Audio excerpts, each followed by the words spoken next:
말씀을 나누려고 합니다. 러시아의 대표적인 문호 톨스토이의 단편 작품 중에 사람에겐 얼마만큼의 땅이 필요한가라는 그런 소설이 있습니다. 내용은 이렇습니다. 바흠이라는 이름을 가진 주인공이 아내와 함께 삶을 살아가면서 이 소작농이라는 일을 하고 살아갑니다. 아시겠지만 소작농이라 함은 자기 땅이 아닌 남의 땅에서 일을 하고 얼마를 내가 갖고 다 주인한테 줘야 되는 그런 종 같은 그런 삶을 살았다라는 겁니다. 근데 뭐 이야기를 만들어야 되니까 그랬는지도 몰라도 이 아내에게는 언니가 한 명 있었는데 소작농에게 시집 온 나하고는 달리 언니는 이 도시에 간 상인한테 시집을 간 언니가 한 명 있었습니다. 근데 어느 날 언니가 찾아와서는 네가 이렇게 사는 게 맞냐? 이렇게 누리지도 못하고 하루 세 끼만 먹고 사는데 어떻게 이게 인간적인 삶이 될 수가 있느냐? 근데 그 이야기를 누가 들었나? 이 주인공 바흠이 들었어요. 남자로서 피가 끓겠죠. 어떻게 저렇게 상인으로서 성공한 삶을 살 수 있을까? 뭐 주식도 했는지 뭐 땅을 샀는지 하여튼 땅이라는 소리만 계속 들었나 봐요. 그래서 바흠의 마음에 땅을 사야 되겠다. 근데 마침 옆 동네에 어떤 유지가 이제 소천을 하게 됩니다. 근데 소천을 하면서 이 어마어마한 땅을 사람들에게 조금씩 다 나눠줄 터인데 한 가지 경기를 통해서 나눠주겠다. 1,000루블, 뭐 한 3만 원 정도 되나 봐요. 출전비인 것 같아요. 3만 원씩 내고 해가 뜨면 시작해라. 그리고 갔다가 해가 딱 질 때까지 출발선에 다시금 왔을 때 네가 걸었던 그 땅을 모조리 너한테 주겠다. 이 소식이 이 바흠 귀에 들린 거예요. 그러니 얼마나 행복하겠어요. 그래서 열심히 운동을 하고 그 다음날 찾아가서 그 경기에 임합니다. 해가 떴어요. 신나게 달립니다. 조금씩 더 가다 보니까 저 땅이 더 비옥한 것 같아요. 근데 직진으로 갔다가 직진으로 오면 자기 땅이 없잖아요. 이 사각형을 만들지 어떤 스퀘어를 만들어야 되는데 계속 가다 보니까 더 좋은 땅이 있고 더 좋은 땅이 있어요. 점심이 되니까 더 좋은 땅이 있어요. 보니까 해가 이제 지려고 그래요. 큰일 났다. 내 땅이 어딜까. 그리고 다시 출발점에 와야 되기 때문에 조금이라도 이렇게 해서 완전 맹지만 만들어 갔겠죠. 출발선에 정말 해가 떨어지는 그 순간에 돌아왔어요. 돌아왔는데 어마어마한 땅을 다 밟고 돌아온 거예요. 근데 도착하는 그 순간에 피를 토하고 심장마비로 죽었다라는 거 아닙니까? 그리고 나서 장사를 했어요. 그 광경을 이 톨스토이가 글로 묘사를 했는데 제목이 뭐라고요? 사람에겐 얼마만큼의 땅이 필요한가? 결국 그 바흠이라는 사람이 묻힌 땅의 크기를 재보니까 한두 평밖에 안 되는 거예요. 또 시간이 지나면 그것도 다 없어지는 건데. 생각해 봅시다. 이 바흠이라는 사람이 죽지 않고 살았더라면 그 땅에 만족하면서 살았을까라는 생각도 해봅니다. 비단 재물뿐이겠습니까? 지식이나 경험, 건강, 심지어는 영적인 것도 마찬가지인 것 같습니다. 욕심의 끝은 죽어야 된다라는 그런 말도 있듯이 건강해지려고 얼마나 좋은 것을 먹기 위해서 사람들이 저는 그렇게 야비하게 변할 줄은 몰랐어요. 정말 좋다고 하면 다 먹어요. 다 잡아서 먹고 어떻게 해 먹고 얼마나 더 가지고 채워져야 우리의 삶이 만족한 삶으로 변화가 되겠습니까? 결국 이 땅에서 필요한 땅은 한두 평 남짓 그마저도 시간이 지나고 나면 다 없어질 텐데 말입니다. 오늘 이 마가복음 10장 말씀해 보니까 부자 청년이 등장합니다. 부자 청년, 여기에는 몇 가지 단서가 있습니다. 부자인데요, 젊어요. 이 말은 당시에는 이 부의 그 되물림이라 그러죠. 이것이 없으면 그 다음 세대가 부자가 될 수가 없는 문화적인 조건이었어요. 지금이야 어떤 사업을 잘해서 갑자기 대박이 나는 경우가 있고 실력이 좋아서 높은 위치에 올라가는 그런 개천에서 용이 나는 경우들이 있지만 과거 그때 당시에는 아버지가 잘 살아야, 집안이 잘 살아야 그 다음 세대가 부자였다라는 거예요. 부자 청년이면 부자인데 젊어요. 집안도 좋아요. 요즘 말로 이야기하면 이제 교회 오빠예요. 교회 오빠. 아주 인기 있는 교회 오빠. 1등 사위감, 1등 신랑감.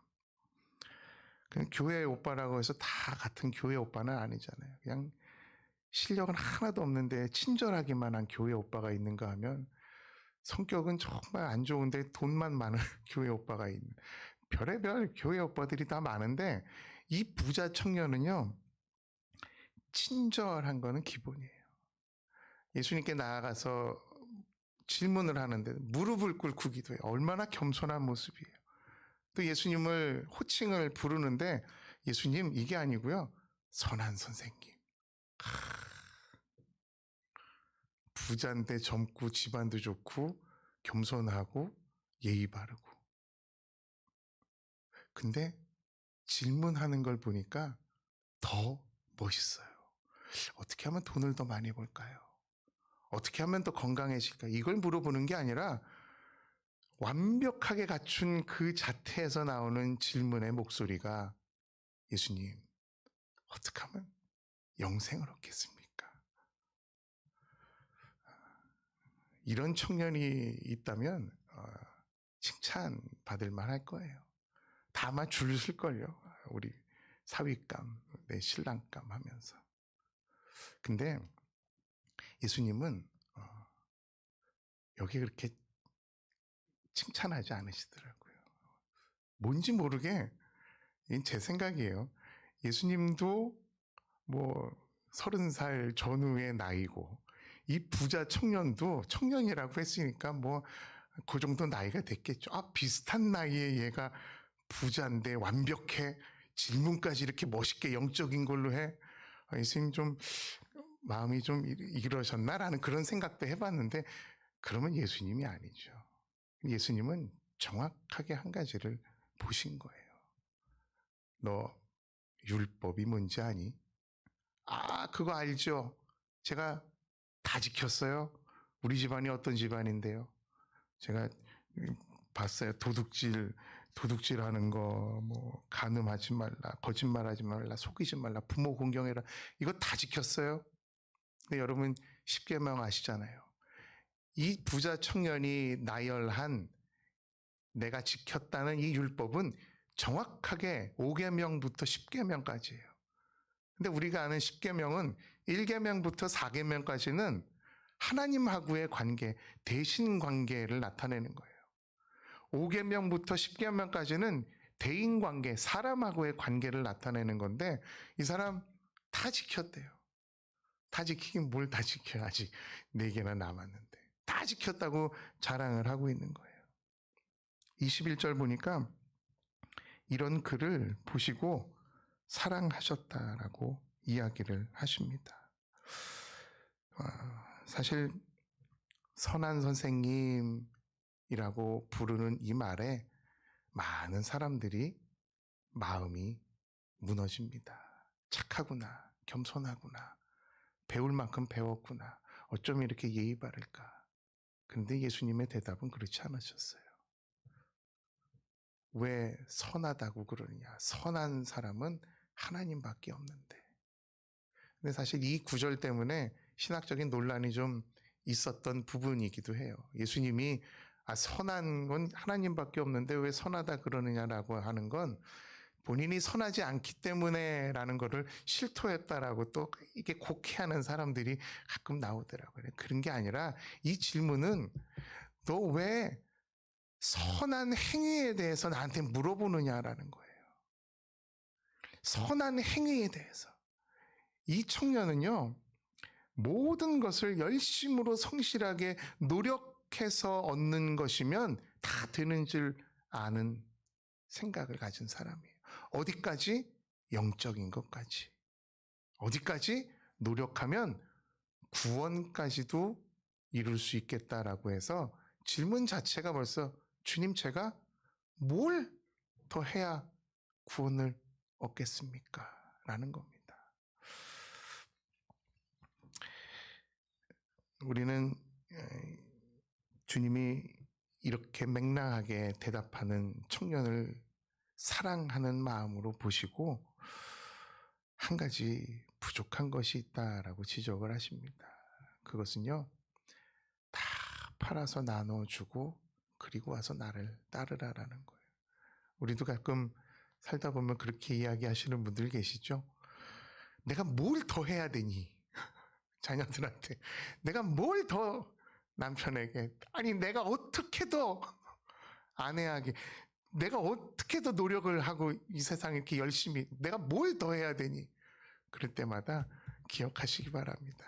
가지고 있는 거 한번 팔아보세요. 예수님께 다가온 이 청년은요 다 했어요.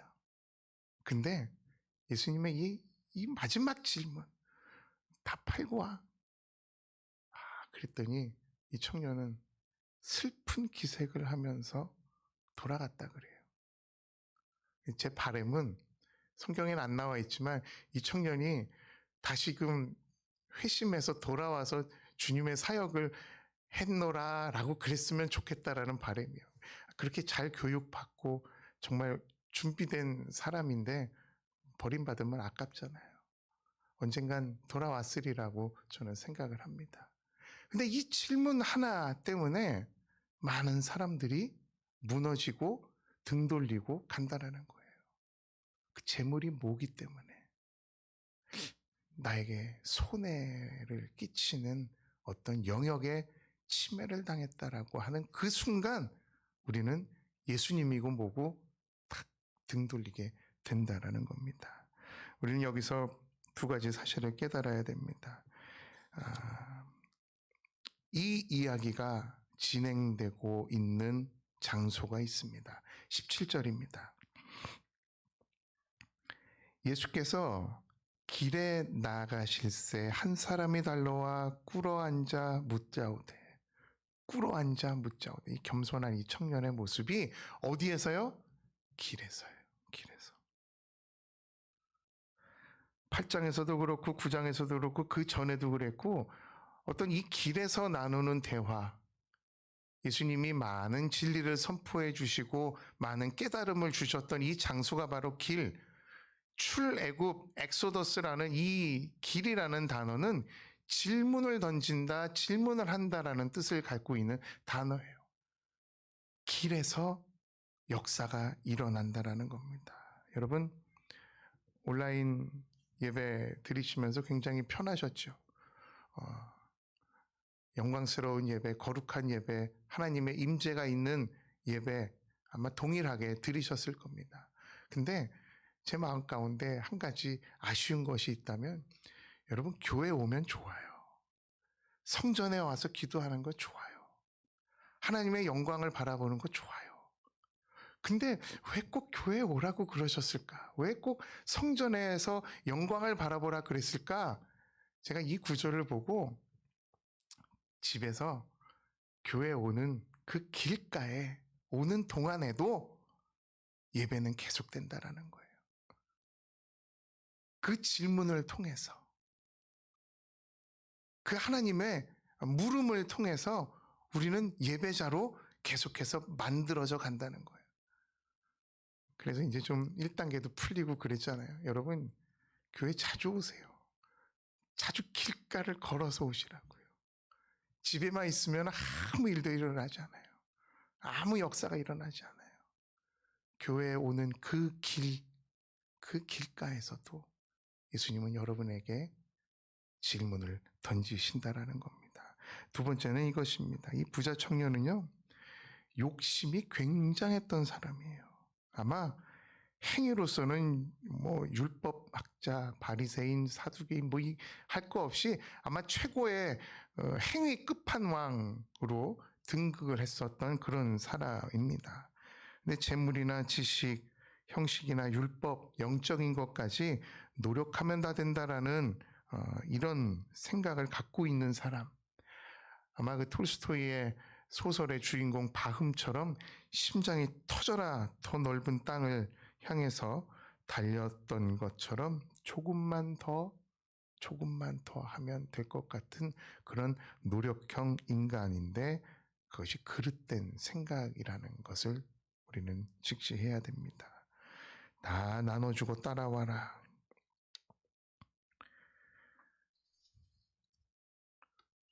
참 괜찮은 청년이에요. 내가 무엇을 해야 영생을 얻습니까? 우리는 어때요?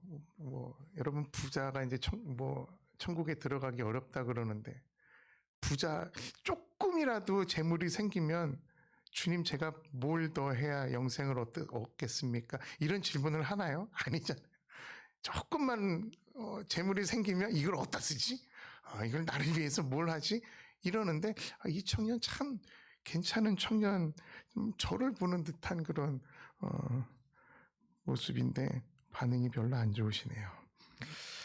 23절에 이런 이야기가 있습니다. 재물이 있는 자에게 하나님 나라에 들어가기가 심히 어렵다. 재물이 있으면 하나님 나라에 들어가기가 심히 어렵다. 여러분 이 말을 잘 이해하셔야 돼요. 우리가 보통 이렇게 이야기를 하잖아요. 재물이 많으면은 또 낙타가 바늘기 들어가는 것처럼 재물이 많으면 천국에 들어가지 못한대. 이렇게 쉽게 이야기를 하잖아요. 여러분 어렵다 하는 거하고 안 된다, 못한다 하는 거하고는 완전히 다른 거예요. 어렵다라고 하는 건 가능성이 조금 있는 거예요. 그만큼 더 피나는 노력이 있어야 된다라는 거예요. 부자는 다 못 들어가 이게 아니라는 거예요. 부자가 들어가려면 더 많은 노력이 있어야 된다라는 이야기를 성경은 이야기하고 있습니다. 근데 24절에 보니까 이렇게 적혀져 있어요. 제자들이 그 말씀에 놀라는지라. 그 말씀에 놀랬대요. 예수님 더 놀라신 것 같아요. 얘들이 왜 놀랬을까? 25절에 보니까 부자가 하나님 나라에 들어가는 것보다 낙타가 바늘기로 나가는 것이 더 쉽다라는 거. 부자, 여러분 부자가 아니셔서 나는 뭐 쉽게 천국에 가겠다라는 그런 표정들이신데 부자라고 하는 것은요 쓰지 않는 사람을 부자라고 그래요. 부자는요 욕심을 내는 자체를 부자라고 그럽니다. 아마 그런 면에서 보면 나눠주지 않는 것 부자라고 하면 우리는 엄청난 부자라는 거예요. 엄청난 부자. 이 청년이요 아마 평생토록 동행한 사람이나 이것을 가르쳐주는 사람이 없었다라는 그런 안타까운 마음이 드는 그런 장면입니다. 여러분 근데 이 낙타와 바늘기 얘기는 다 잘 아시잖아요. 그때 당시에는 낙타는 뭐 물기로 오는 것뿐만 아니라 상인들, 그 바흠의 그 아내의 언니가 시집간 그 상인인가 봐요.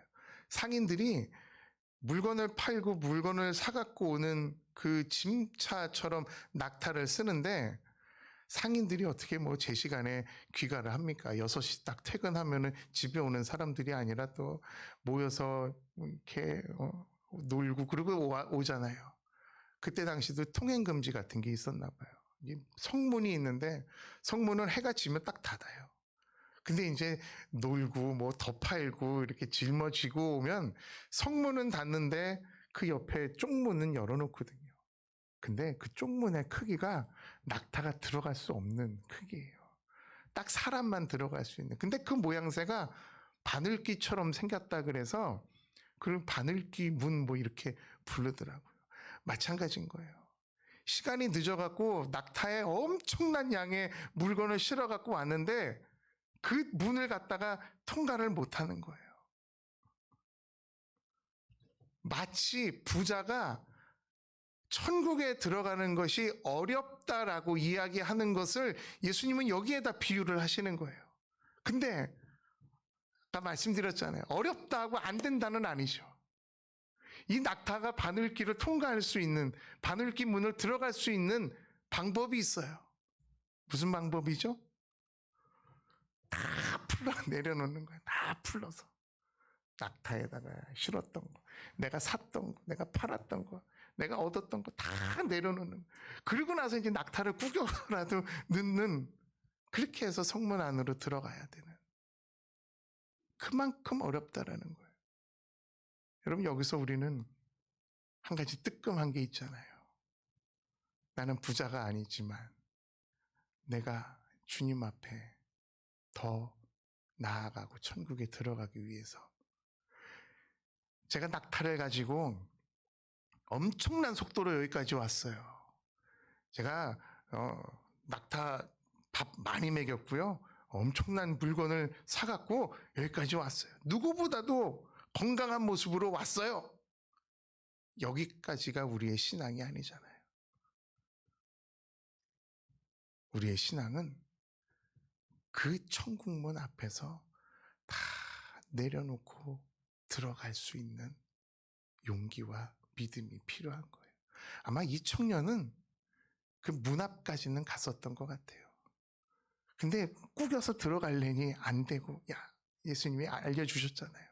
다 내려놔. 다 내려놓고 와. 그러면 들어올 수 있어. 근심하고 돌아간 청년. 여러분의 이 질문에 대한 답은 어떠실지 궁금합니다. 그때 당시에는 제자들이 놀란 이유가 있어요. 왜냐하면 사람들 전반적으로 그 말에 놀랐다라고 하는 것은 부자는, 재물이 많은 사람은 예배도 자주 드릴 수 있고 헌금도 많이 하니까 자동적으로 천국에 들어가는 것이 쉽겠다라고 인식하고 있는 그런 문화의 시대였어요.